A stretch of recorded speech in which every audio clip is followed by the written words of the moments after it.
welcome back to another very exciting episode of Catch-Ups in My Kitchen, the podcast about all things food. This week I am honoured to be joined by Louis Blake, plant-based entrepreneur who has been involved in so many different businesses around plant-based. He has opened and run many restaurants, invested into many plant-based and sustainable brands, and is currently the CEO of Miami Foods, which is a clean alternative protein brand which focuses on clean ingredients, as well as focusing on bringing these new proteins to new markets across the UAE. Louis has been in the plant-based space now for a while, whilst also being on his own health journey where he has put his wellness first. This is such an interesting episode where we talk about not only what we eat, but also how we eat and where we eat, and how we need to connect with our food. As well as food, Louis and I discuss the journey to opening plant-based restaurants and how hard the restaurant scene is, but also how rewarding it is.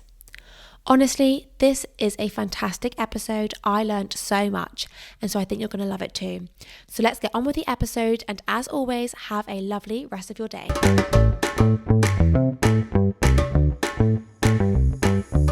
Louis, thank you so much for joining me today. I am so excited to talk about all things plant-based, your journey and everything. But first of all, how are you? Fantastic. I think obviously no one can see that we're on the hottest day of the year so far, but it certainly feels like it. So yeah, very grateful for the weather today. Oh God. And to be here talking to you as well, of course. I agree. No, I'm super excited. So to kick things off, we have a quick fire round about all things food. Straight into it. Love it. Sweet or savoury? Ooh, savoury. Juicy burger or overloaded salad? Overloaded salad. Crisps or popcorn? Popcorn. Ice cream or sorbet? Sorbet. Cook in or eat out? Eat out. And what's your favourite delivery? Oh, do you know what? I've been getting Attis almost every day, like the build your own bowl, yes. tempeh, quinoa, kale, broccoli. I rate that. There's they do this satay new sauce thing. Ooh, banging. Amazing. Like cashew satay vibe. Heaven. I feel like those are really good to order in because there's so many different components to it. Big bowl. You won't really make that at home because there's so much that goes into it. If you're cooking for one as well, by the time I've actually bought all the individual components, it's actually more cost effective and less waste for me just to buy it, right? 100%. I love that. So when I was kind of doing my research into your journey, I was like, wow, you've been super busy. So can we start with before vegan, kind of the football nightlife scene and how you got from there, a bit of a whistle-stop tour from how you got from there to Miami Foods and kind of where you are today. Cool. Yeah, sure. So I think I've been fortunate to have a blurred line between interest and work my whole life. I've never had a job. I've always been able to work on things that I've found interesting. So football was the first thing. Loved it, built my first business as a football school. Then I loved, as most young people do, and some older people, love partying. So I built initially a student events company, and then had a few nightclubs, and then moved to London and was doing a similar thing here. And then I got into recruitment accidentally because I was connecting with lots of different hospitality professionals, ended up connecting people with each other. Found out that I was accidentally doing recruitment and not getting paid for it, and then went into recruitment. And it was around this time that I was still doing the nightlife and had some pretty unhealthy habits. So overworking being one of them, definitely stressed, running multiple businesses at once, awake all hours, but mostly this was compounded by not eating particularly well. So I was eating on the go all the time, lots of fried foods, lots of unhealthy foods, and having a fast metabolism, you don't really notice the effect on your body because you're not necessarily getting fat, but you're not feeling great, right? Like you're irritable, low mood, which I now understand to be connected with the gut, and certainly wasn't eating what I now know to be a healthy diet. And so this kind of culminated in chronic fatigue and burnout, mid-20s. Looking for ways to improve my well-being, and came across quite an extreme version of a vegan diet, I suppose. Dr. Sebi's alkaline diet, whole food, plant-based, very restrictive, mostly raw. Did that for a month, felt just amazing. And then, like most people who discover veganism or plant-based, wanted to tell the whole world about it. Yeah. I love like that. Yeah, so it was quite an interesting road into it. I mean, this is nearly 10 years ago, so it certainly wasn't the popular movement that it is today. And people thought I'd lost the plot. Maybe I'd been on like a 7-day session and had this like weird breakthrough, but yeah, it stuck. It certainly stuck. Amazing. What I love about your journey is that you proved that you don't have to stick to one thing. Like, you've hopped, and I think it's really refreshing to hear people who've done that, because often you get into something and you're like, this is me set now, and actually it's not. Like, you can just hop from nightlife, football, recruitment, vegan. Like, you know, it doesn't have to be set in stone that what you start off doing is you for the rest of your life. Even more so today, right? There's so much people change careers all the time. There's new technologies that come out all the time. If you're a social media manager today, 15 years ago your job didn't exist. Right. So it's about being adaptable. I think it's mostly about following what you're interested in, because if you're waking up in the morning and you're thinking, I cannot wait to get going today, I cannot wait to work on this, you're building something that you're connected to, that you love, that you're interested in ultimately, your experience of life is much better than you're waking up thinking, if I can just get through this. It's a completely different way of living. So definitely. I think there's such an importance. We change, we evolve, we grow. Yeah. And what we're interested in also changes, evolves and grows. But to be able to have that perspective, I think you also need to be comfortable with the fact that nothing's permanent. Yeah, nothing's permanent. We can't hold on to anything. So it's enjoying what we're enjoying at the moment and being in touch with ourselves to understand, does this still speak to me in the way that it does? Being able to have that internal kind of analysis, and when it doesn't, having the foresight and the bravery in some respects to say, okay, this doesn't serve me anymore. I'm actually interested in this. Let me go and try this. You're like giving yourself permission to start again constantly, right? Definitely. And I think that's something that I've recently gone through. And I think sometimes you get worried about, but I put myself out there in this as this person who owns a vegan business, and now I'm changing, and am I allowed to do that? And of course you are. Like, I think you kind of get worried about what society's going to think, and are they going to think I'm now a failure, or am I now? I think I think pivoting is Nobody important. Cares. Nobody actually cares. No one cares about themselves. Like, let's be honest. Like, no one actually cares. Nobody cares. So, what was you kind of touched on a bit of how you felt pre-vegan, but what was your kind of lifestyle like when you were doing all the kind of nightlife stuff and the recruitment, like in comparison to now? Terrible. Absolutely terrible. Yeah. Drinking far too much. And I kind of realised now that I was just really unhappy. Not unhappy first and foremost with, I didn't have any love for myself at all. And that's evident in the way that I was effectively destroying myself, right? There was no regard for my own health. And I think if you do not love yourself, it's very difficult to then love other people.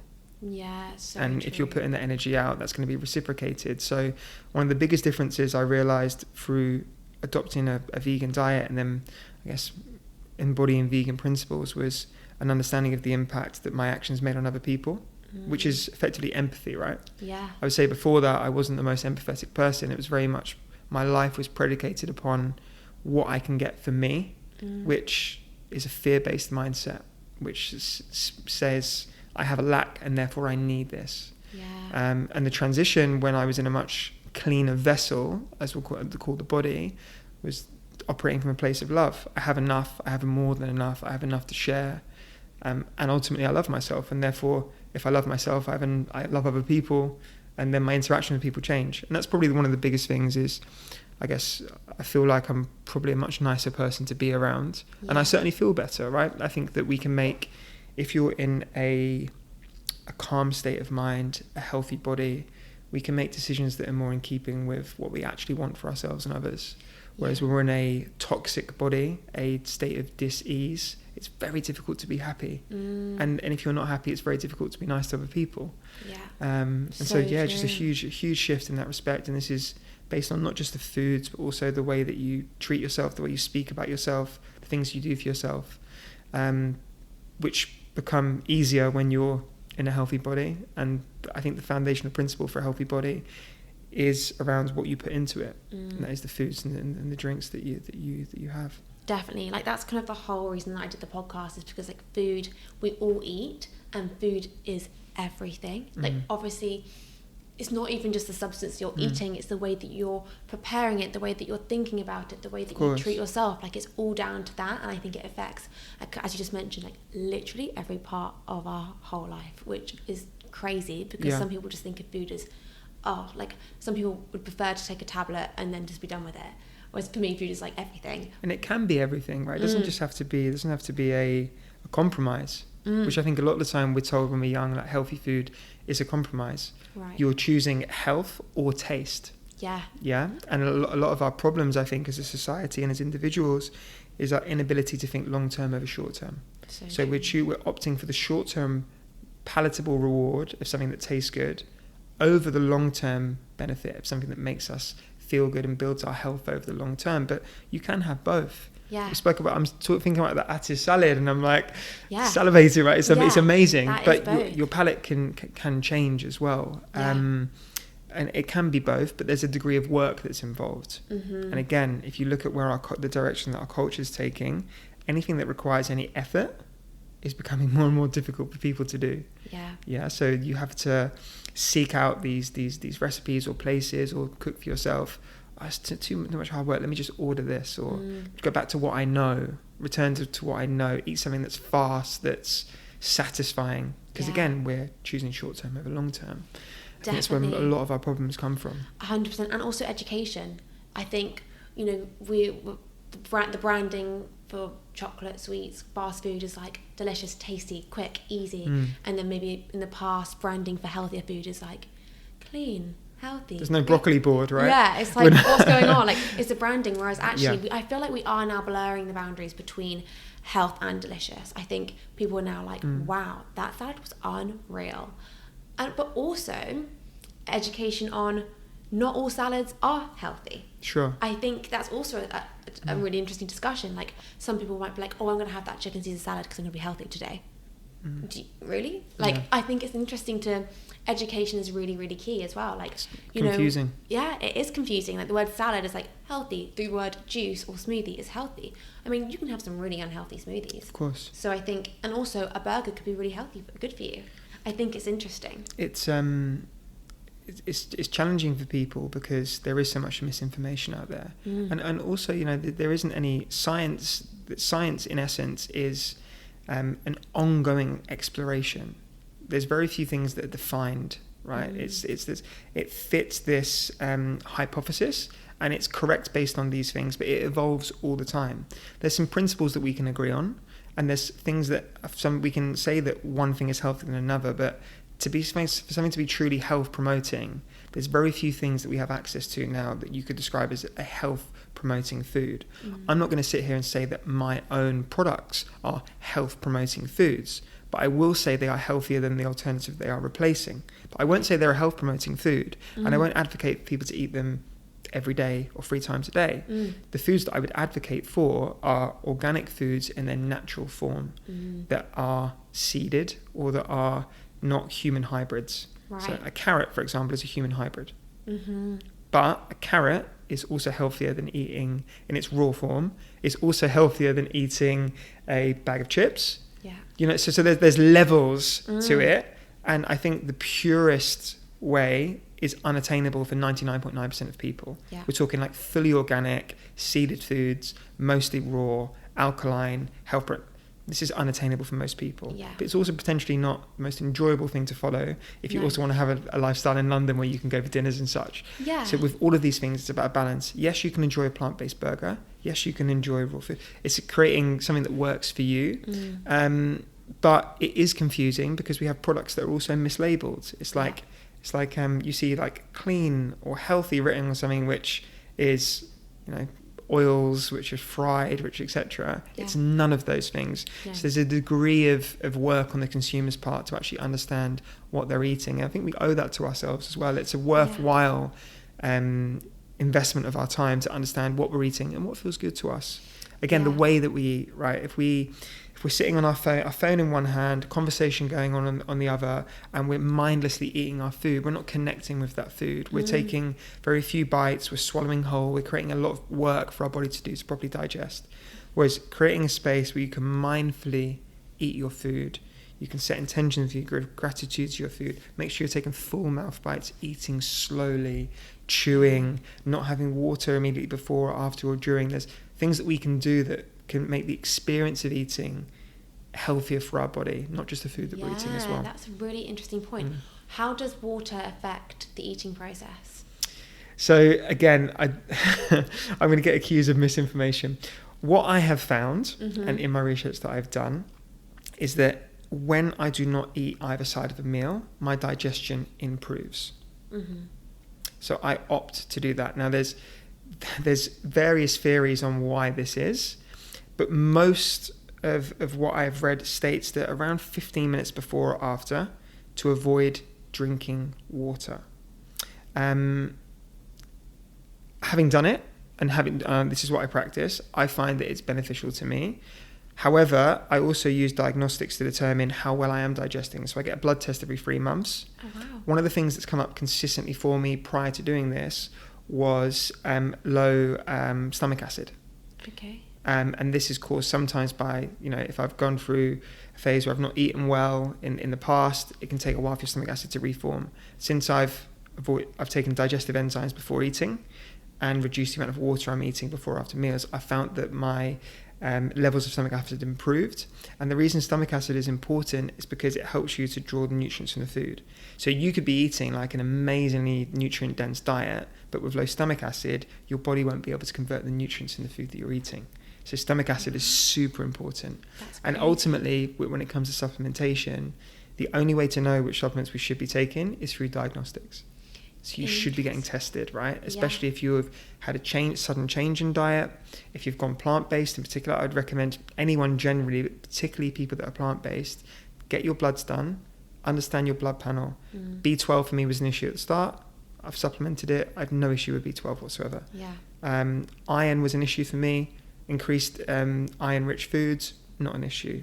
So I would only have known that because I did the test. Yeah, completely agree. I think supplements are highly promoted at the moment, and I get that, but I'm a big believer in try and get what you can from food. Absolutely. And like you say, then supplement. Like I recently had a blood test and I was really worried about what's going to come back, because I was like, God, I'm here promoting my diet. I really hope that everything's okay, otherwise that's embarrassing. And actually it was absolutely fine. Yeah, slightly low in B12. So yeah, I'll supplement. But so is everyone, right? Because it's B12, actually you get it from the soil. Is everyone completely normal to be low in B12, not just vegans, everyone generally, but also to know what works for you. We're all same but different. Yeah, right? Exactly. So when you turned vegan, you went quite extreme. What was that an overnight, right, I'm turning vegan and this is what I'm doing? Overnight. How was that? Literally overnight. I mean, I would describe myself as quite an extreme person anyway. If I commit to something, I'm all in. And it was like a light bulb moment. It's really difficult to explain because it was like this just knowing. It's like the lights turned on and I was like, this makes so much sense. And it just, the more that I continued on the path, the clearer that my thinking got, the healthier my body felt, the more my sleep improved. I was training a lot, my recovery was better. I was discovering new foods and really enjoying my food. I cooked a lot when I was younger because I moved away at a young age. But since then, I hadn't really cooked that much. And so reconnecting with cooking and enjoying that process. And I just kind of fell in love with food again. Food wasn't really something that I used to eat out a lot, but it was more not something that I was really into. But I kind of rediscovered this love for food. And the extreme side of it was I had to make a correction. If you look at a lot of detox protocols, there's a period where you need to take extreme action to course correct. So rebuild the gut microbiome, detox the system, improve blood, etc. You need to go to extremes. So what I was reading, I read a book by Dr. Gabriel Cousens, and he is the one that essentially put forward this diet, about the alkaline, mostly raw diet. Did his protocol for a month, just felt incredible. Wow. And then I started to loosen it, but I'd have the odd vegan burger, or be a bit more balanced. But certainly I still kind of live by those principles 70 to 80% of the time. That's amazing. So you had dairy, you ate red meat, you ate everything. I ate all of it. Ate all of it. Wow, that's amazing. And a lot of meat, right? It wasn't just like a little bit, like I'm in the gym, I need the protein, I'm going to go like steak, like all that stuff. Yeah, I ate all of it. I think that way of doing it definitely works for some people. Like I do tend to make my life hard for myself, but I think I find it easier to do that than to drip feed. I mean, mine was more gradual, but that's because I was intolerant to dairy, then I just didn't like red meat, then I just kind of stopped eating chicken. Not because I was like, I'm going to slowly turn vegan. I was just like slowly cutting things out, and then one day I was like, right, I'm vegan, and that was it. And it's knowing yourself, right? It's knowing what you're going to respond to. I know myself well enough to know that it has to be like clean stop. Yeah. And that's why it worked for me. Other people I know that have done it where it's been gradual. Other people I know that eat meat maybe 1 or 2 days a week. I think we're all unique. 100%. And we mentioned before we started recording about flexibility and how things may change. Yeah. I really loved that, because I feel like people think I'm vegan and that's me now for life. But can you touch on like your opinion on how things can change? Sure. I think we mentioned one of my favorite quotes, which is nothing is permanent, right? Nothing is permanent, and that's okay. And it's a really difficult thing to get to grips with, because our biggest insecurity for most of us is our permanence, right? It's the fear of death, it's the fear of beyond, it's the fear of our loved ones not being here or things changing, and we want to hold on to things. So I think if you can get very comfortable with impermanence, you then recognize your thoughts, your feelings, your views as impermanent as well. And ultimately what I'm seeking is peace and truth. And I have to accept that I may have to shed some things to reach those points. If something that I believe is no longer true, and no longer speaks to me, I change what I believe. That's something that's shifting. So my position today, as with anything, any of the positions that I hold, it's like my opinions and my views are closed. They're not tattoos. I can change them. I'm open-minded enough, and I'm evolving as a person. So if in a year's time I feel differently or my philosophy changes, I will step into that. Yeah. I don't care what anyone thinks or what I used to be. That's how I see the world now. My position is open. This is what I currently believe. I'm open to being swayed otherwise. I'm open-minded, and I think that should be the purpose of any discussion anyway. I shouldn't be emotional. I think there's a lot of emotion and a lot of divisive talk at the moment around certain topics. We should be able to have an open, honest and unemotional conversation where both parties and multiple parties are having the conversation to reach a common ground or a truth or a common understanding, to make progress, not to shout their opinion the loudest and prove the other person wrong. That sits in fear and ego. I'm trying to sit in a space of love and progress, right? So cool, this is what I currently think. Well, tell me. Like, I listen to podcasts about carnivore diets, meat. Like, I want to know, I want to be informed, and I want to hear different. I could take that from that. That's interesting, or that's interesting. Yeah, I like that argument, or I like that thought process. And this has been so more recently. I've been really interested in sustainability, food systems, how food grows, where food comes from, and there's so many different views on this. Whether it's regenerative agriculture without animals, whether it's vertical farming, hydroponics, and there's so many different theories out there, and it's so interesting to take a little bit from each and learn. And I don't really have a strong view on any of it at the moment. I'm just open-minded to all of it. Yeah, right? I think it's so refreshing, and I think it's okay not to have a strong opinion on everything, because we're learning all the time. I think people often think, I've got to have a definitive answer for this, or fit in one of two camps. Are you this or this? Are you this or this? Like, and you're like, do you support this or not? And it's like, you can see that where separation can come, right? And like, ultimately we need collective action, we need community, we need to be together, work together. Like, we survive and thrive as a collective, and it feels like there's almost an attack on that collective community to create division in as many ways as possible. So by me being someone that follows a plant-based diet and someone that follows a traditional Western diet, I want to be able to sit and converse and have an understanding with that person, not create a barrier where I eat over there, you eat over there. Yeah. Same as in any aspect. Same if COVID was obviously the big divider, right? There's always seems to be something that's trying to divide us. Whereas actually we need to take collective action and try and reach some kind of common ground. Definitely. Hey guys, as always, a little note from me about my ebook, Simply Delicious, which includes 30 delicious and nutritious recipes in order for you to expand your recipe repertoire and try some new things. It's only $7.99, and I'll add the link to buy the ebook in the show notes. So check it out and let me know what you think. So you turned plant-based or vegan kind of 10 years ago. How has the landscape changed in this time? Because it's been pretty drastic. How have you seen it? I never expected to walk down a high street and see a McDonald's advertising a vegan product. Like, put it that way, you couldn't. you couldn't go to a restaurant for the most part. They wouldn't have a vegan option, or you'd have to ask them. You just order from the side menu, or drink. It's quite sad, really, isn't it? It was sad. And it's, don't get me wrong, like there's some countries you go to where it's still like that. If you go to like South of France, for example, they just almost laugh at you. They don't get it. The fact that dairy in some cafes isn't available now is just crazy. But what I will say is, for me, I saw it so clearly early on. I'm like, the world is going to move this way. I just had this like inner knowing. It just made so much sense. So our current food system is insufficient to feed the amount of people that we have on the planet. It's making people sick. There will be a shift. There has to be a shift. And I could see the early signs of it coming. So for me, it was like, I just need to double down on this. I quit everything that I was doing, focused fully on plant-based. And it kind of just evolved really quickly between 2015 and 2019. It was just like this, the space was blowing up, and Henry and Ian started Bosch, and that blew up, and the guys at Plant-Based News were getting, their platform was growing, and all the kind of key, I guess, leaders in the space in the UK, who, by the way, we're all working together at this point, right? Yeah. We're all kind of like hanging out, and it was amazing to see everyone go out off and have their success that they had, and it was just super exciting to play some small part in that kind of that growth. So you opened your first restaurant, was it Erpingham House, the first one, and that was in 2015? 2016, I believe, yeah. And how was that? Because I feel like, and correct me if I'm wrong, the reputation of veganism then was probably still a bit like earthy, yogi. Sure. How was the restaurant at that point? It's the hardest thing I've ever done.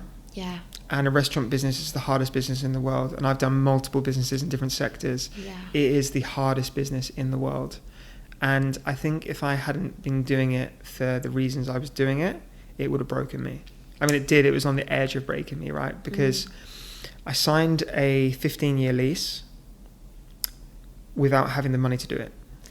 So let's talk about that. Firstly, how did you do that? What was in your body telling you to do it? So I had some when I had the recruitment business, and I had an agency as well, and I had a few other things going on, had some cash, so I quit the businesses, and I was like, right, I'm going to open a plant-based restaurant.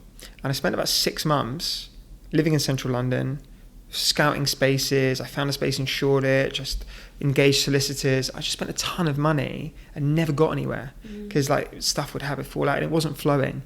And one day I went back to Norfolk where my parents live, and I found this beautiful grade 2 listed building in the city centre, 5 stories, huge, and no one had been able to make it work. It failed every year. Every year it was a different restaurant, fail.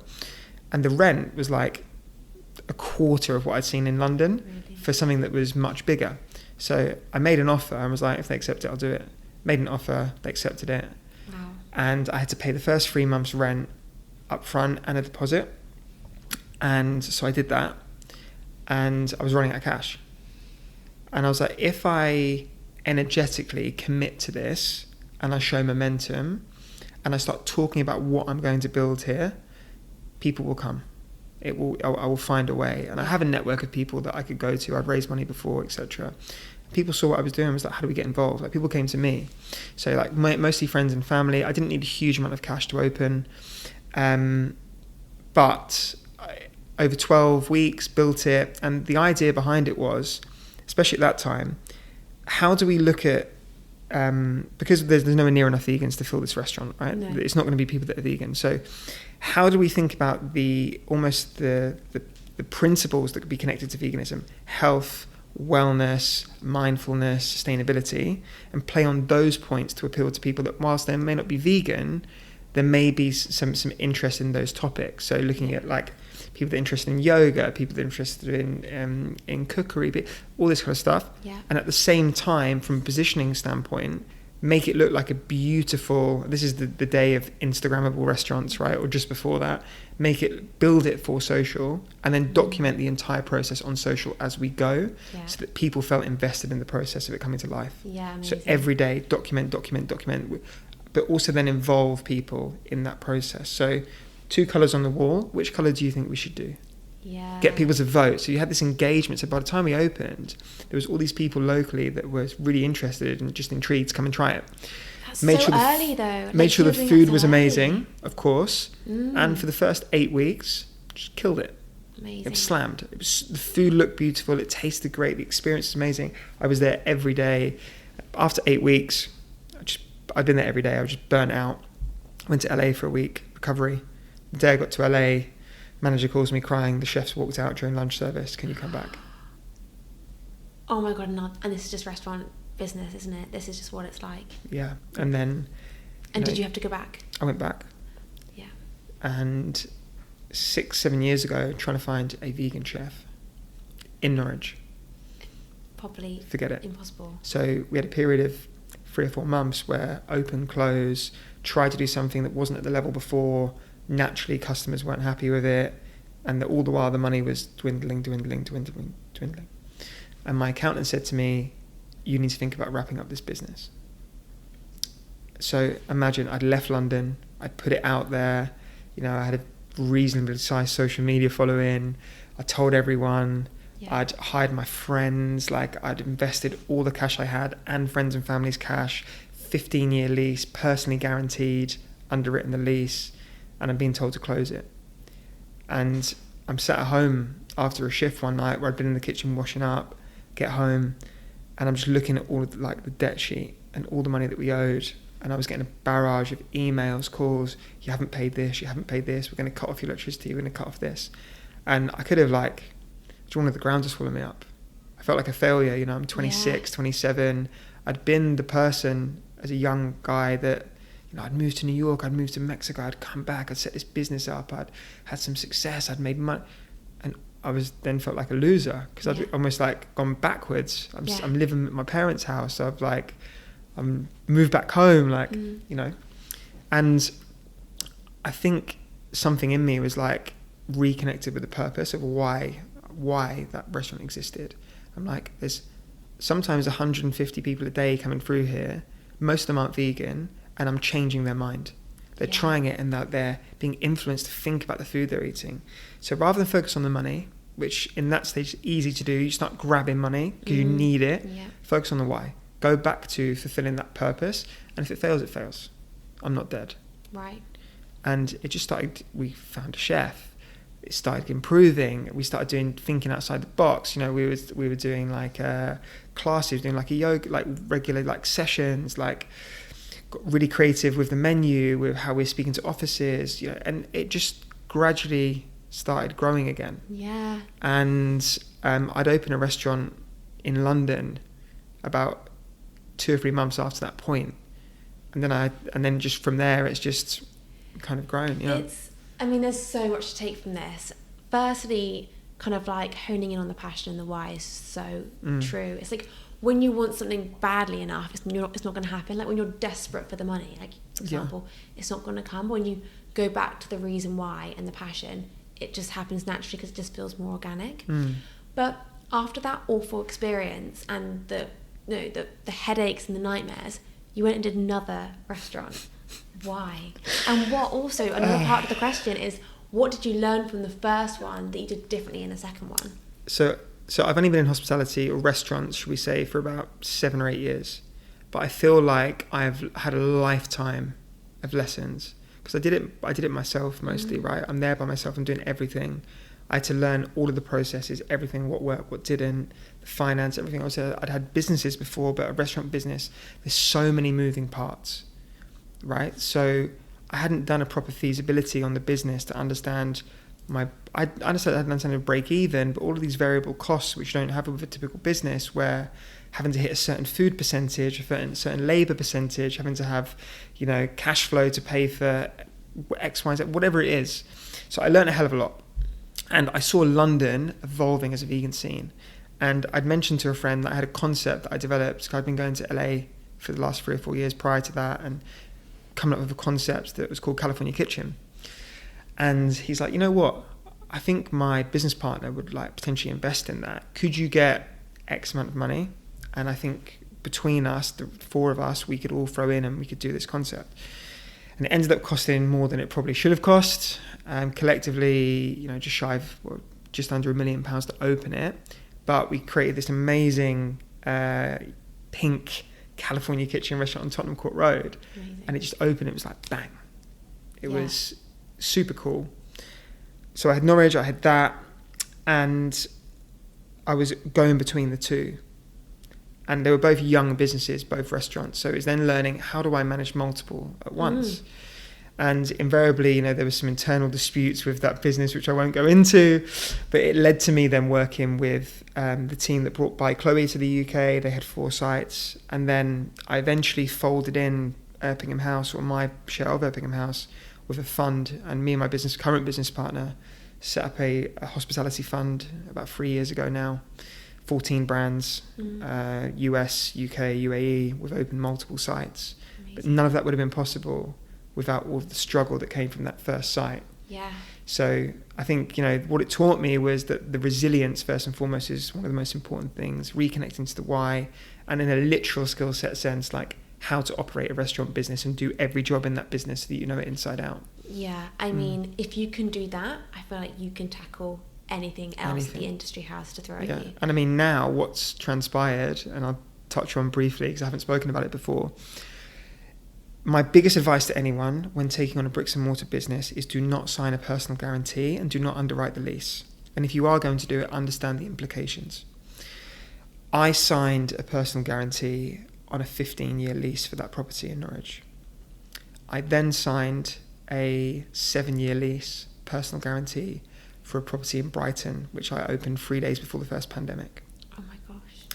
So, and, for context, landlords during COVID were not obligated to give any discounts to tenants.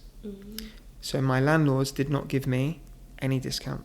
So even though we weren't legally allowed to trade the business, and even though I'd folded the business into this fund structure, I was still liable individually for the rents on both of those sites. Oh my God. At full price. So you can imagine from cash flow, you're paying out rates and rent. Rates were discounted and stocked for a while, but let's say rent, for example, that whole time. And then when we reopened, obviously we had the burden of the rental debt that we were up against. So this is why a lot of businesses are struggling. And people say, oh, why is my favourite restaurant closing? Well, a lot of those businesses were paying tens, if not hundreds of thousands of pounds in rent while they were closed. So when they reopen, they're starting in a deficit. Yeah.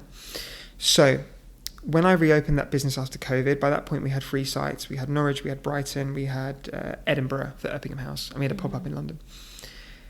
The business was repaying all of the rental debt from COVID, as well as its current rent, in a market that was nowhere near back to where it was before. No. So we had a thriving business that then COVID, and then not only had it dropped, the market had dropped, we also had that rent debt to repay. So eventually it made the business untenable in those locations, and our strategy with the fund was to focus on UAE and London. Yeah. And we've got a site in New York as well. So as it wasn't consistent with the strategy, we decided to close Brighton first, and then we would give Norwich a while, but ultimately we'd close Norwich. When those businesses closed, the rent passed to me. Now the landlord has a personal guarantee from me for the remainder of the term. Why would they let me give the keys back? They wouldn't. They know they're guaranteed that I'm going to pay the rent for the remainder of the term. So there's me sitting there. I've had to close the restaurants that were one of my brands. And I had the 5 years on one site and 10 years on another with rent that I'm paying, and the total was 6 figures per year. Oh my God. Sounds like hell. So the stress and the pressure was just insane, because not only am I having to navigate the business through these times, I've also got this personal, which none of the other shareholders had. It was just me. So I've just settled one of them, which had 3 years left, and I had to pay an obscene amount to get out of it, and I'm about to settle the other one. Wow. And during this time, I'd also taken on a warehouse back in Norwich, and I'd built an indoor football centre, and I'd personally underwritten that as well. I had 3 leases, commercial leases, with a total annual rent of 6 figures, which I was locked into and stuck, and could not get out of without paying up front a huge amount to get out of them. Wow. And in it by myself. And then you kind of realise, and what I learned through that process was, no one is coming to save you. No. You're in it. And this is what entrepreneurship is about. Yeah. It's about risk. So people think, oh, it's fluffy, it's fun, you start a business, a brand, whatever. No. Understand the implication fully.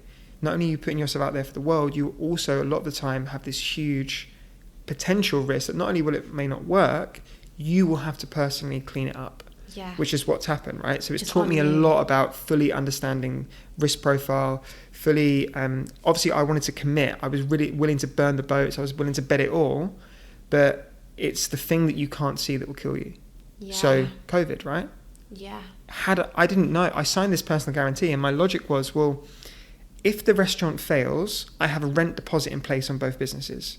So worst case, I've got a 6-month rent deposit on this place. I close the business, it gives me 6 months to find someone else to come and take it, and it's in a prime location. Mm-hmm. No issue to rent it out. Yeah. Well, post-COVID market, nobody wants to rent that building, not at the rate that I paid pre-COVID. So, oh my gosh, it's an absolute nightmare. So in a roundabout way, and a long-winded answer to your question, those early days of building resilience have now meant that when these things happen, like this thing that's just happened, my heart rate doesn't jump above 50. No. Just like, cool. Yeah. I've been there. And now the next time something happens, I've now got this to add to it. So I'm building a stack of evidence that I can not only cope, but I can thrive and make good decisions in incredibly stressful situations. Definitely, and that just comes from practice. I mean, you cannot learn that. You've got to experience it, I feel. I read a quote that you said that if you want to make money, like, you wouldn't go into a restaurant business. Why did you do it? So the model the model that we have in our business is quite unique and does make money and will make money. A one-site restaurant is very, very difficult to make money. You have to love it. You have to be in it, running it, because the margins are now so tight. I'll give you a quick play on this as an example, right? Cool. Let's say you take a 30-seater restaurant in Chelsea. Cool. Rent 75k. Rates, let's call it 30k, you're at 105. Kitchen wages 125. Front of house wages 125. So your base cost already there, if you then include all of your maintenance, etc., you're probably looking at running cost circa $500,000 a year. Yeah. Let's then say that your food and drink cost is you're running at 75% margin, 25% cost. And your upfront costs to build that out, launch it, CapEx, we call it. Let's say you have to fill it out from scratch, whatever, you're going to spend $500,000. So $500,000 upfront cost, base running cost of $500,000 a year, and then your variable cost, which is your food and drink cost of 25% of your turnover. Yeah? Yeah. So if you make £1 million a year revenue, your running cost, your baseline cost is your $500,000, providing your staff can achieve that 20 grand a week based on 30 covers. That's being full pretty much all the time. Yeah. And then your variable cost of 250,000. So margin in theory on a traditional model, 250. The problem is to turn 30 covers per sitting, 3 sittings a day, 90 covers a day, spend per head at the local area, say 50, 60 pounds, just doing the maths on it. You need to be full every day. Yeah. So what happens when your Tuesday lunch, Wednesday lunch, Thursday lunch isn't busy, and your Monday, Tuesday, Thursday evening isn't busy, but you've got an offer on a Monday, for example. Yeah. That revenue comes down from maybe $1 million a year, 20 grand a week. Let's say you can start hitting 10 grand a week. Well, at 10 grand a week, you're at $500,000 a year. That's your base running cost. Yeah. But you then got to take your food and drink cost off that, which is 25%. Now all of a sudden you're losing £100,000+ a year. So in a good market, in a busy market, yes, you can make money. I've got restaurants that are profitable operationally, but they're in key areas, Covent Garden, etc., right? And the amount that you would make off that one restaurant, in the scheme of things, if you're making 100 grand a year, it's not a lot of money. No. Really, it's not. By the time you pay your corporate tax and everything else, it's not a lot of money. No. The way that we do it now is we have essentially it's venture. We have a portfolio of brands. So to our investors, we say, rather than invest in one restaurant and a high percentage chance it will not work, invest in a spread of 14 brands with us. Yeah. We incubate those brands in London, in prime locations, to build brand equity. And then we grow those brands through license agreements where we are not the operator into other markets, Saudi, Dubai, etc. That franchise partner commits to opening a certain number of stores. 10 stores in 5 years. They pay us for the license and they pay us a percentage of their revenue. The only associated cost is us to maintain quality in those stores. Mm-hmm. So now I can open 50 stores with no upfront capex, no ongoing risk in terms of running costs other than support, and I can build the brand of that site that I have in London. My risk profile is the one location which we can focus on. Yeah. So that's our current model. Right. And that's another way that you can do it. I'm not saying that no restaurants work or make money. I'm saying that in this market, particularly where food cost has gone through the roof, electricity cost has gone through the roof, utility costs have gone through the roof, and there's a shortage of labour, which has driven the cost of labour up. That model I mentioned at the start of 25% labour, 25% food cost, 25% the rest, and 25% profit is a dream nowadays. You don't get that anymore. No. And it only takes us to our point about you've got quiet Monday, quiet Tuesday, quiet Wednesday. All of a sudden, you're down on budget. And you've gone from positive to negative. So it's high risk. There's lots of nuance. There's so many moving parts. It's a lot of upfront capital needed. And it's just a difficult business. That being said, it is also one of the most rewarding businesses you can have. Yeah. Because you can see the impact that it makes. Like the amount of people that would come up to me when I had the restaurant in Norwich when I first opened and say, this literally is like, so glad this exists. I'm here 3 times a week. I love the food. It's made my kids eat differently. It's made me think about it. You know, you're seeing this every day and having this every day. It's rewarding. You've created something tangible that you can sit in, you can feel, you can, it's an expression. You've had an idea in your head and then you're sat in this building. It's like, wow, like I brought this to life. So you just need to balance those two things, definitely. Right? And that is probably your why, and that feeds the fire, I guess. A positive comment like that, a positive review, fuels you for the next and the next and the next. But food is hard. People who aren't in food think it's easy because it's food. It's so hard. Super difficult. So I think it's important to highlight that as well. So you're also an investor yourself. How do you think the market is looking at the moment? Very expansive question. Yeah. Well, typically, I mean, financial markets follow, their history repeats itself, right?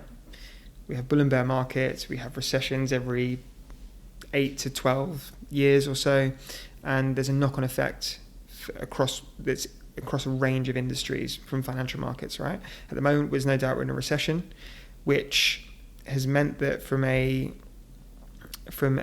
investor landscape perspective, private equity venture, even angels, money is harder to come by than it probably has been for the last 10 years at the moment, right? So startups that would receive big checks at big valuations 5 or 6 years ago are now scrapping around for money to keep going because their business model is predicated upon having to raise every 6 to 12 months. Yeah. That model for me isn't one that I like, that I invest in, or in the way that I run a business myself. So you have different ways of running a business. Traditional way of running a business is your revenue exceeds your costs and you make a profit. The profit's reinvested and you grow.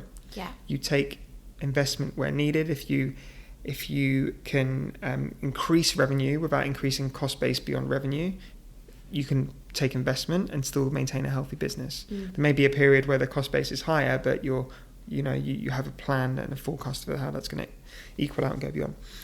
What we've seen is that a lot of food businesses have adopted this tech model where they will run at a huge loss for a sustained period of time to build brand. Yeah. And when the rate of adoption gets to a certain point, they reach profitability. But food isn't tech.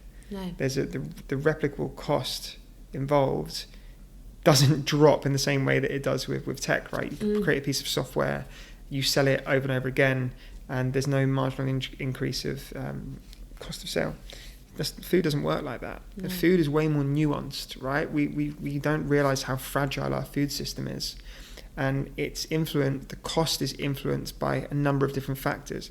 Droughts, logistical issues, wars in Ukraine. You know, one of our core ingredients had a 60% price increase, for example. It's huge. Right? It's huge, right? So it's way more nuanced than tech. So a lot of food businesses, and I think that's what we're talking about in particular, have, and my prediction is, will continue to suffer, and we'll see many of them go, particularly in alt protein, because they've been had inflated valuations that aren't based on real life, quite frankly. Yeah. And the market's, at least in retail, as I see it, is pretty saturated. Plant-based protein also hasn't been able to replace milk in the same way that plant-based milk has. You haven't got that similar level of adoption. No. But into investing generally, I think these markets and these times are where the great companies of tomorrow are made. Because you have to learn, you have to build resilience, you have to learn all of the aspects of a business. If you look at the businesses that came out of the last recession, Airbnb, these kind of businesses, they were built in those challenging times. That's where entrepreneurs are built. So very true. the way I've got, the way that I look at it at the moment is that there's some really exciting companies that I'm seeing. I'm still getting sent decks all the time. I'm looking at a lot of exciting stuff. We spoke about one off camera, which is a company that's replacing mink fur. There's some amazing innovation going on. 100%. And it's exciting, but for the most part, companies are struggling to raise at the moment. There's no doubt. No, for sure. And what do you kind of look for? Like, what kind of things? Let's say you're looking at a deck, you're looking at new companies. Sure. What do you look for that catches your eye, and you think, So I think it's important. So again, just to reiterate, when I started investing, I didn't have a clue what I was doing. Mm-hmm. Like everything, right? Restaurant didn't have a clue. Nightlife didn't have a clue. I didn't have a clue. So I would just read, listen to podcasts, try and learn as much as possible, and just start. I think I'm going to start, and I had to develop a philosophy. So my philosophy is, for example, the minute the money leaves my bank account, it's no longer mine. Yeah. And I don't count that as me having that money anymore. It's gone. It's gone. Yeah, so I can get comfortable with the investment. Mm-hmm. Secondly, I'm founder focused. So great idea, poor founder. No, because even if a great idea, poor founder can't execute, it won't work. Yeah. Poor idea, great founder, interesting potentially still, because they're able to pivot the idea and create something that will work. So founder focused, who are the founders? What are they about? What have they been through previously? Why are they doing it? What have they built so far? I invest very early stage. Mm-hmm. So for me, it's smaller checks, but early stage, high risk, and where I can add value. So is it something I have to ask myself a set of questions, which I'll try and remember off the top of my head, like, is it something that I can feel passionate about? Is it something that can make an impact? Is it something that can scale based on the trajectory of where the space is going? Could I work with the founders, and do I think they've got what it takes?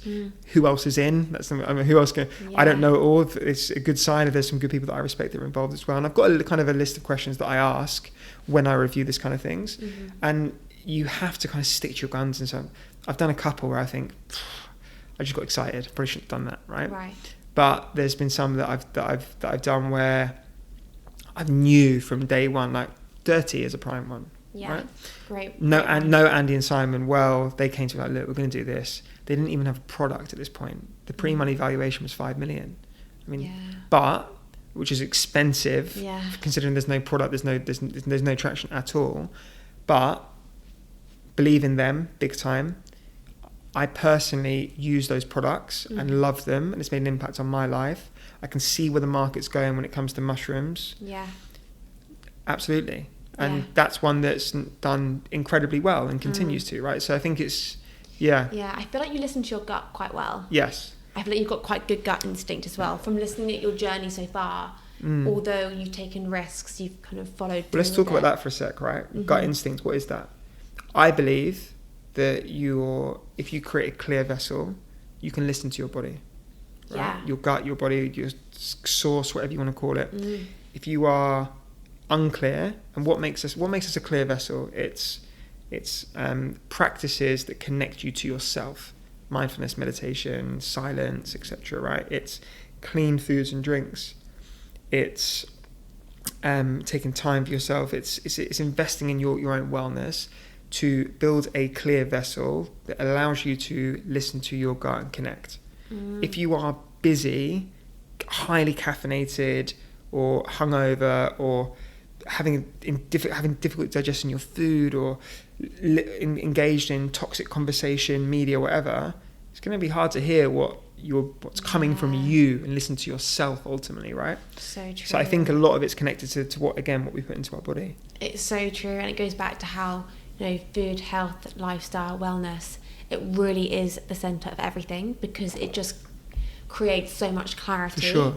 So yeah, That's a really good point. And would you say you look to invest in businesses which are plant-based or like doing good for the planet? Is that your kind of niche? Yeah, I'd say that's my niche. Don't get me wrong, I've invested in a few that aren't. But for the most part, it's plant-based, it's wellness, it's typically FMCG or service-based, some tech, but mostly around plant-based, wellness, sustainability, stuff that I also have a base, enough of an understanding of to see if it will work or add value to. Yeah. Right? If it's something that I don't understand, I can't really add any value, and it's just a money play, I'm nowhere near the biggest investor. In fact, I'm most funding rounds, I'm typically the smallest investor. Yeah. But for me, it's about, can I add value beyond just the cash? And is it something that I want to be part of? Would I be proud to say that I'm involved in this company? Yeah. Because it's not about making money for me. It's about I'm gaining experience at the moment. I guess it's passion as well. Like if you're passionate about it, you want to be interested in it. It's exciting, right? Like you see like get the new flavour sent through from Dirty, or there's a protein brand I just invested in the US.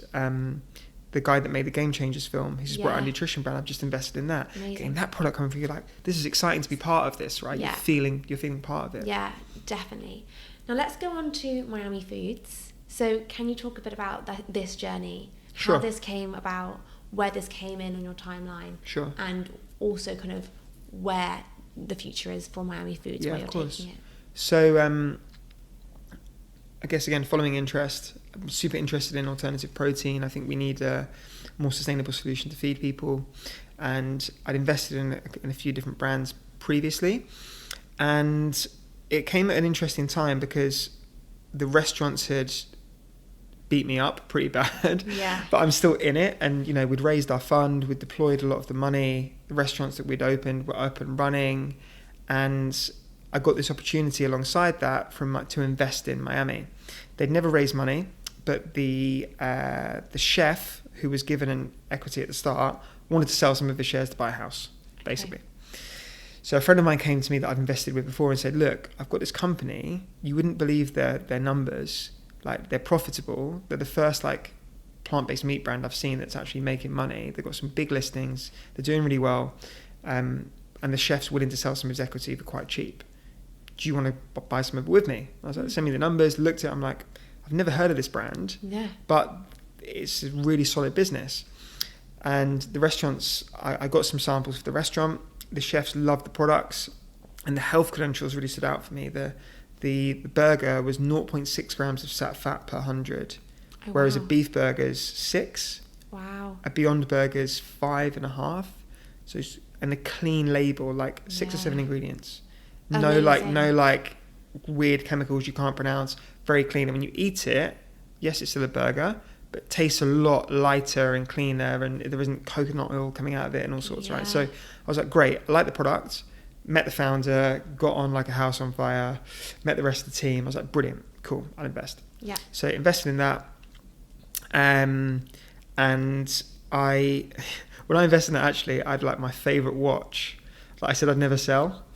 And I'd had to pay off a load of bills for the restaurant. And I was like, the timeline was coming to an end. I'm like, I'm going to have to part with this watch. Oh, gosh. And I was like, can I put my ego aside and get rid of the watch and do it? So yeah, sold the watch, invested. And over the next few months, I was doing a monthly call with the guys, making introductions to them for restaurants.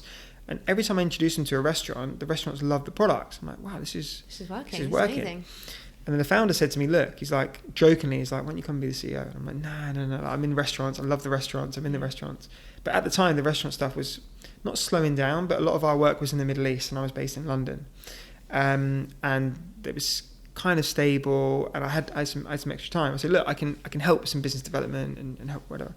And over time, I just had some ideas. I think we need to do a full rebrand. I've got some ideas on how to run a team. And he has other businesses, he has care homes and other things. And he said, look, I really think you should think about being the CEO. He said, I'll make you an offer you can't refuse. I'm like, okay. And he was like, and he put the offer in front of me. I'm like, yeah, that's pretty good. It was a big equity play. And he's like, my plan is I want to get the company to exit in 3 to 4 years. Here's an equity offer for you. I think this is a roadmap for how we do it. I'm open to your ideas. You can do whatever you want with it. And I kind of put a plan to him. He said, yep, signed off and jumped into it. Wow, and it's now been 18 months in now, yeah. That's so exciting. And I think you're right. I think having an alternative protein with clean ingredients is key, because that is the barrier to so many people consuming it, is the ingredients. For sure. So that's amazing. And you're expanding it into the UAE.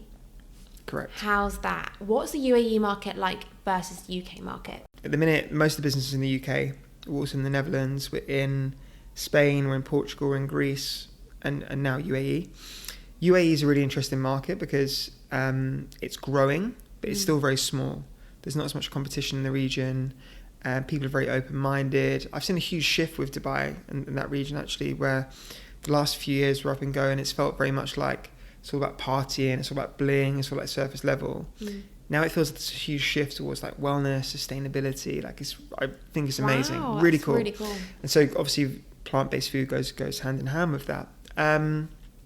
So yeah, launching there. I've also got a restaurant project launching there at the moment. We're building a cafe, wellness studio, and a rooftop restaurant with a farm next door to it, which is actually opening next week, the first phase. So cool. Yeah, so we're building that at the moment. And so I'm using Miami to supply that, but also we've started to pick up other customers in the region. And so, yeah, that's ongoing. And just product development, constantly evolving product, right? Tasting is believing. Doesn't matter if it's healthier, if it's more sustainable, everything else, it has to taste better. Yeah. So it's an ongoing development process, and it's regularly tasting, trialing.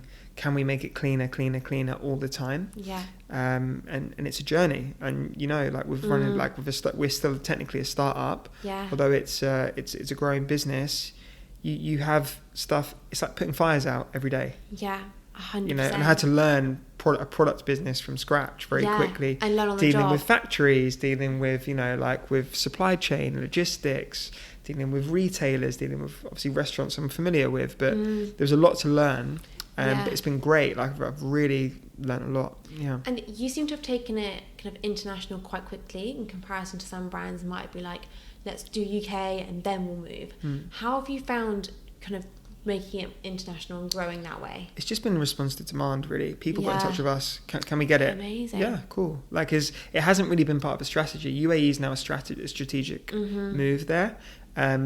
Because we have an anchor client with our own projects, but it wasn't necessarily strategic. No. We were looking to launch in the US last year. We had a goal, I won't say who, but a big retail anchor client which fell out at the last minute, which was disappointing. But they're not going anywhere. They've been there for however many years, so maybe it'll come back on. Yeah. And we are focused on the UK for sure. There's still a big enough market in the UK for us. Yeah. But no, it was literally response to demand. Someone reached out. Can we do it? Can we make it work? Yeah. Is there? Yeah, understand the risk. Okay, yeah, cool, do it. So let's go. What kind of innovations are you hoping? I mean, maybe a lot of it is secret, so you can't say right now. But what are a lot of the innovations that you're hoping to develop with Miami Foods? Yeah, so I think where people go wrong a lot of the time in our space is they make really niche product that no one buys. Yeah. So the buyers get into people's heads like, oh, maybe we want the new thing, the next thing. People have eaten the same 4 or 5 proteins for the last however many years. Yeah. Chicken, beef, fish, lamb. This is what people eat. Yeah. So why am I going to go and make a popcorn calamari, right? You don't buy that conventionally. No. So I think the innovation is going to come from really developing the quality of the core products, making them as clean and as healthy as possible, and taste as good as possible. That's where the real innovation is going to come. And then it's looking at other forms. So do we look at precision fermentation? Do we look at cell-based? Do we actually make actual animal protein? Yeah. But can we pivot there? So we're open-minded to where the brand goes next, basically. Yeah, no, 100%. So how do you balance everything? Because you've got a lot on your plate, and I think this comes back to health, wellness, diet again, kind of listening to your body. But how else do you balance everything that you've got on? I've got an amazing assistant who's like a replica of me in a lot of ways. Amazing. And I think that relationship compounds, right? The more you work with someone, the more they know how you would respond, what you want to do. So, and that's been a test in itself, learning to delegate things. And just again, constant analysis review. What have I done today that someone else could have done? So I double down on the things that I can uniquely do and try and outsource everything else. So just efficiency in terms of how I work.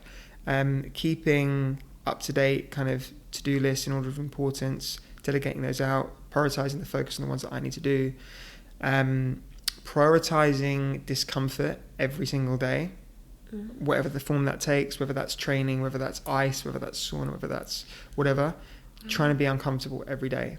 Why? Because I think it's easy to be comfortable. So true. And when we get comfortable, we get lazy. When we get lazy, we get unproductive. When we get unproductive, things don't work. So I think finding discomfort, doing the hard stuff, going to bed early. Yeah. Now I'm getting old, What being time boring. do you go to bed? Typically 9:30. Okay, that's good. However, now in the summer, I try and do it in keeping with the sunrise and sunset. So I have no blinds in my room. Oh wow. Go to bed when it gets dark, wake up when it gets light. Nice. That's And that nice. feels good. In the winter you can't do that here, right? Because No. it gets dark at like 4 o'clock. Yeah. And yeah, just clean living for the most part. Yeah. Yeah, good foods, drinks, etc. One of my questions was going to be like, what other kind of rituals do you incorporate in your life? But you may have covered a few of them. But are there any others that are like religious practices? The thing that everyone you do? says they do that most people don't. And I'm Yeah. going to be that Go guy. on. Meditation every day without fail. It's Right. like brushing my teeth now. And is that meditation just you quietly in a room, or could that be walking meditation, driving meditation? I like walking meditation. I'm not against Yeah. it, but and I will if that's the only way to get it in. But for the most part, it's like wake up, straight in a cold shower to fully wake up. Because otherwise, if you try meditate straight away, you just fall asleep. Yeah. Back in, sit down. At least 20 minutes is a minimum, but just go with it and see what feels good. If I don't do that in the morning, I notice that I'm not as calm through the day. Amazing. It makes a big difference. Yeah. And again, it's like anyone can do the practices when things are good, but they're designed for when things are bad, Yes. right? So it's like being consistent with them when things get challenging, and that's a lot of the practice that I relied on when things were particularly stressful, like recently with this rent thing. Like it's returning to those practices, and it's very grounding. Yeah. I think routine is so important. Like I have a big morning one, not so much an evening one. Probably need to work more on like my pre-sleep routine, because that's probably something that I'd easily kind of just ignore. But I do think routine is really key to It's amazing how you feel if you wake up and the first thing you do is turn your phone on and you're like in Instagram straight away, or you're on messages straight away. Like you're setting yourself up for the rest of the day with that first 30 minutes to an hour. If you're, rather than doing that, you're shocking the system, you're doing something uncomfortable straight away, you're sitting back down, you're going into you're sitting with yourself, you're starting slow, maybe you're reading for 10-15 minutes, you're going for a walk. Like, you know, if you do that in the first hour or so of the day, the rest of the day, your foundation you've built your day on is calm, is connected, it's, you know, versus straight up, you know, your cortisol spikes, like. That's probably me. I need to work on. So good though. It's so true though. I think it's something that's so easy. Your phone is right there. It's like alarm goes off. Of course. Swipe. Look, we're all in progress, right? Like there's Yeah. still stuff that I do that, like, you know, it's not conducive to my health. You know, like my sleep isn't great. Like, you know, the last few nights I think I've probably slept 4 or 5 hours a night. I'm probably on planes too much. Yeah. You know, there's lots of things that I still do that maybe aren't great, but it's but being aware of what they are and then Yeah. being mindful of them and trying to work on them, I think. And I guess we're only human, so we've got to, you know, give ourselves credit where we can. So I've got 2 final questions for you. Firstly, if anyone's kind of starting out in the plant-based space, maybe they've got an idea, maybe they've started, do you have any advice for someone who's kind of in the food plant-based space? Yeah, I think most people don't start. Yeah, I mean, my thing is just do it. I mean, I started Greedy Vegan, just did it. That's where the learning comes, just by doing it, right? Yeah. And like, you know, especially if you're young and you haven't got any responsibilities or dependents, like, just go out and fail. Go out and do it. You learn way more from doing that. I think people can sit around and procrastinate and want it to be perfect, when actually most of the value lies in just going out and doing it. So true. So true. Good advice. Okay, the final question is my favourite question. It's quite a tough one, but what's your last meal? Starter, main course and dessert. I get all of it, yeah. Okay, starter,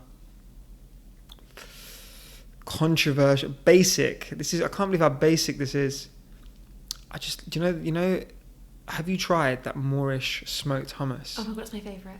It's just my a joke. Favourite. I did a video on it yesterday. I would just have that. Yeah. I would just have the I think I hummus have a pot of that, with easily. like maybe like some like hemp crackers or something. Yeah. Just pot of that, like the bigger pot. Yes, heaven. That Done stuff for a starter. is amazing. For a main, I'm going to have to say one of my restaurant dishes. The new menu we're launching at the place in Dubai. We're doing like a tempeh satay, like kelp noodle salad. It's a joke. Oh wow. Yeah. Sounds heaven. And I'll choose the dessert from that. We're doing a raw carrot cake. Oh my gosh. Yeah. I need to find out where this place is. I need to go when I'm next in Dubai. Dubai. Yeah. Yeah. That is heaven. Louis, thank you so much for coming on. I feel like we could have gone on for at least another hour and spoken. We've definitely gone over, haven't we? We have, but I don't mind. It's been amazing. So interesting. Thank you. So yeah, thank you so much. Thank you. Thank you guys so much for listening, and I hope you enjoyed the episode as much as I did. The full episode is also uploaded to YouTube now, so if you like to watch your podcasts, head over and check it out. As always, we are really pushing the podcast at the moment and have some amazing creative content in mind. So please continue to support us, share and subscribe, and we will continue to bring some amazing guests to my kitchen. Thanks so much again, and see you next week.